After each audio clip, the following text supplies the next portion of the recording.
Este error de los italianos se explica por el hecho de que no conocen más extranjeros que los que viajan, y el gusto por los viajes es debilidad de las almas malísimamente adaptadas a la realidad por ceder también a la piedad.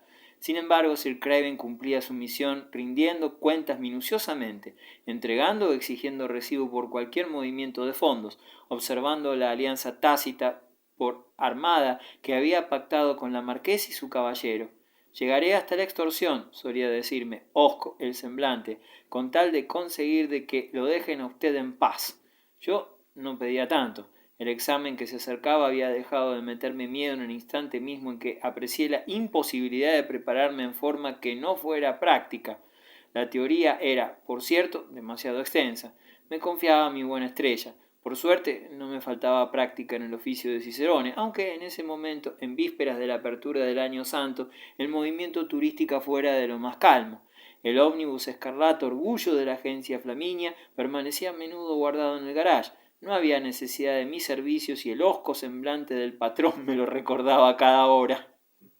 Pero la embajadora de Estados Unidos proveía todo, al mismo tiempo que despachaba allende los mares al pobre argentino, generosamente indemnizado en dólares, se había comprometido a recomendarme ante los examinadores y me encargaba a veces que le sirviera de guía en un coche de la embajada entre la avenida Vittorio Veneto y las catacumbas, a esta o aquella actriz de Hollywood, la cual, siempre atenta al cuidado de su maquillaje, me urgía a sustraerla de los fotógrafos del europeo.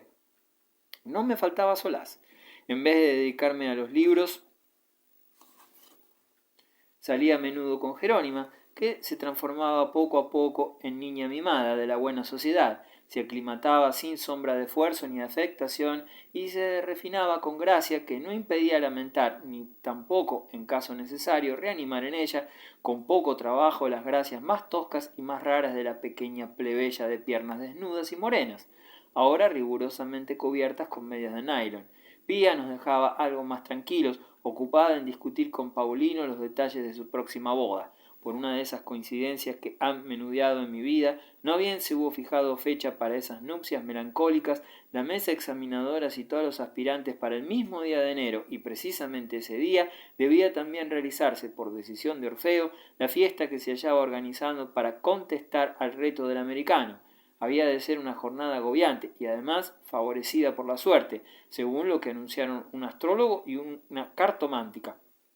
Poco tiempo después, el príncipe Beck, asusado por su mujer, intervendría a su vez en la competición con una fiesta que consistiría, decíase, en juegos acuáticos celebrados con añadido de sirenas y tritones en los estanques de la fontana de Trevi, después de lo cual Lala, que no dudaba de que Orfeo obtendría el primer premio, lo conduciría inmediatamente a París para difundir allí su evangelio. Pedro el Ermitaño, Don Bosco y tantos otros innovadores religiosos no habían iniciado sus cruzadas con un peregrinaje a la ciudad de Santa Genoveva. Así pues, cada cual se afanaba por convertir en realidad el proyecto que más le importaba: fiestas, boda, congregación, viajes. Jerónimo y yo no teníamos nada más que nuestro amor. Nos casaríamos en la primavera, cuando todo aquello hubiera terminado. En cambio, Sir Craven no tenía nada de nada. Era de todos nosotros el más sacrificado y el más fiel, pero de ningún modo el más feliz, si me atengo al cambio de humor que le alternaba el semblante y le estimulaba los tics nerviosos, y que ya había relegado al olvido la bella y tumultuosa existencia llevada hacía poco tiempo. Se pasaba las horas en su pequeño departamento, donde ningún visitante entraba jamás. Por mal que le pesara, no resistía sino en apariencia el avance de una misantropía que, al principio, se me había ocultado bajo su amable insatisfacción.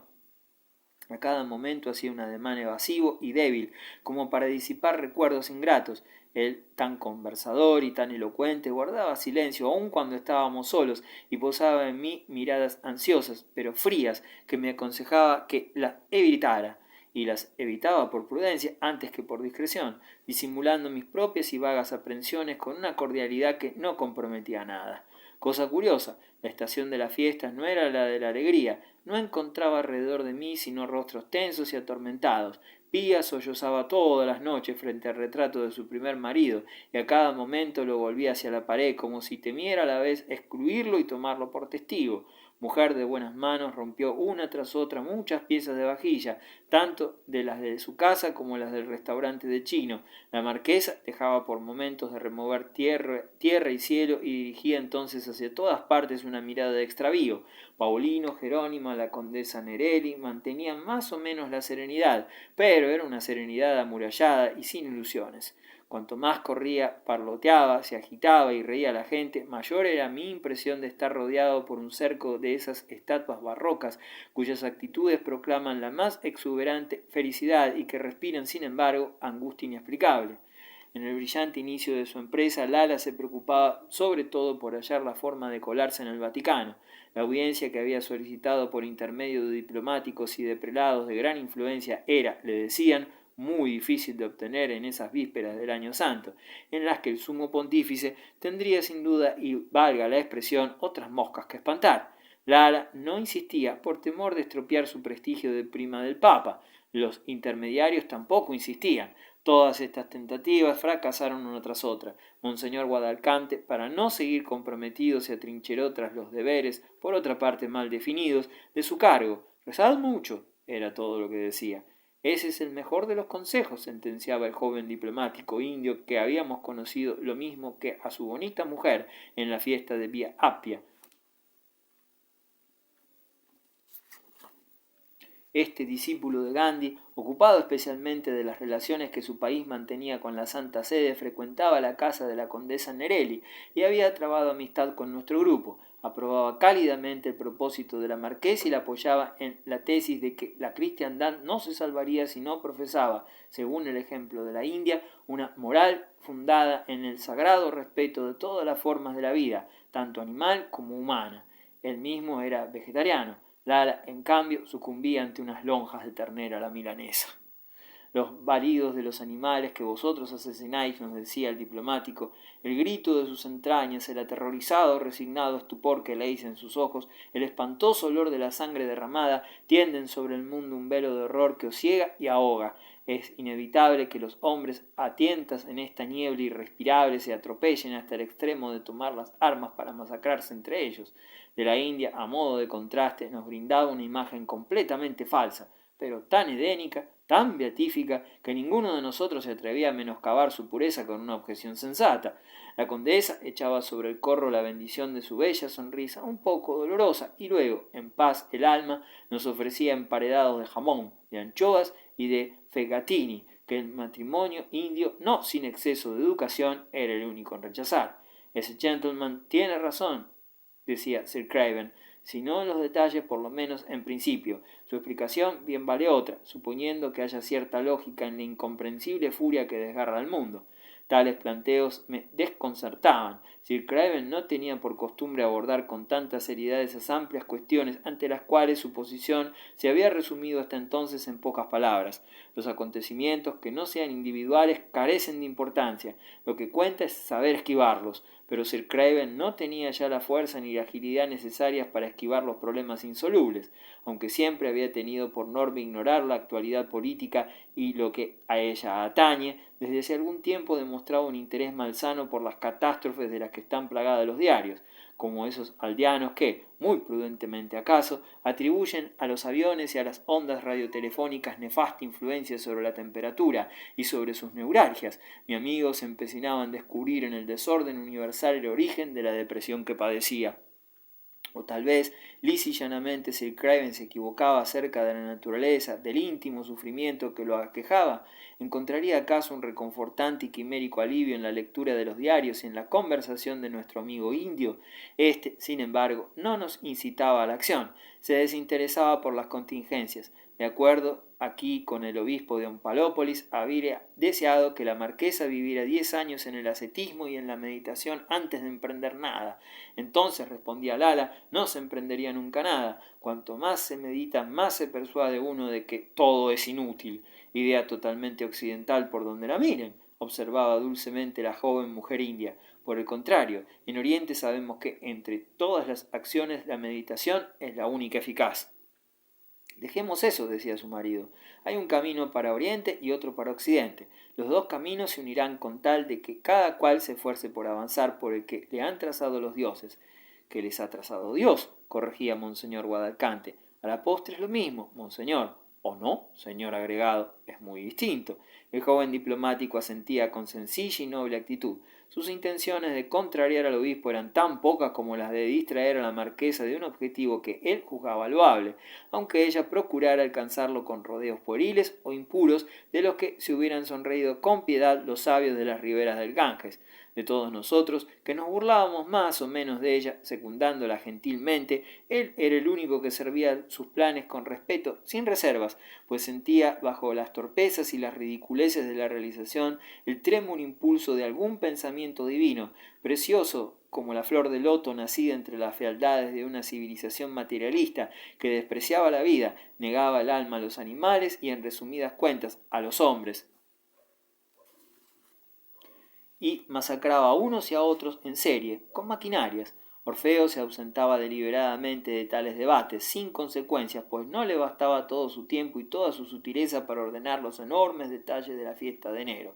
Conforme al deseo de Ambrucci, sería una fiesta nocturna y al aire libre, pero cuya tónica constituía un secreto que todos los participantes habían jurado no revelar. Yo no estaba en la conjuración, por causa de mi examen, que me dispensaría también de asistir al casamiento de Pía y de Paulino. Estos, claro está, no asistirían a la fiesta, sino como espectadores, con Jerónima, a quien Orfeo, sin embargo, no habría tenido a menos confiarle el primer papel. Él le había preguntado si era propensa al vértigo. Pensaba presentarla como bailarina de cuerda floja. Ordené a Jerónima que se excusara, y por medias palabras e indiscreciones parciales comprendimos que Lala, no sin reticencias, había accedido a reemplazarla, no sabíamos aún en qué. Pues cada cual, bajo la varita mágica de Orfeo, cumplía la consigna del silencio tan escrupulosamente como todos los demás. Es casi de no creer que los conciliábulos y los interminables preparativos que se llevaban a cabo en casa de la condesa Nerelli, sin que ésta fuera la persona menos informada del mundo acerca de cuánto se trataba, Orfeo decía tener sumo interés en reservarle la sorpresa de un entretenimiento que ella aplaudía de antemano y a ojos cerrados. El pequeño departamento jamás quedaba vacío. Por todos los rincones se dibujaban proyectos, se probaban trajes, se elegía música, previo aporreo del viejo Pleyel. Había también análisis de presupuestos, confabulaciones interminables con visitantes misteriosos.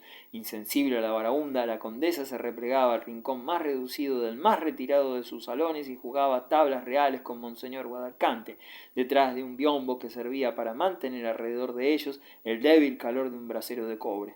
El papagayo turbado no invocaba ya a la Virgen, y a veces el obispo, empalmadas las manos, se atrevía a lanzar hacia las puertas entreabiertas una mirada lo bastante rápida como para no delatar inquietud alguna.